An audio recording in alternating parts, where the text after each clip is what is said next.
Hello guys, welcome to my YouTube channel. Thank you so much for clicking, and for my returning subscribers, thank you for always coming back to watch my videos.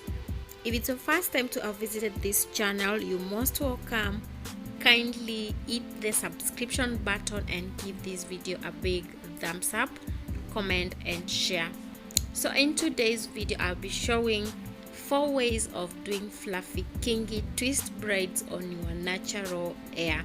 So kindly don't forget to subscribe to my channel and turn on the bell for notifications on new videos, so anytime I upload a new video, you'll be the first one to be notified.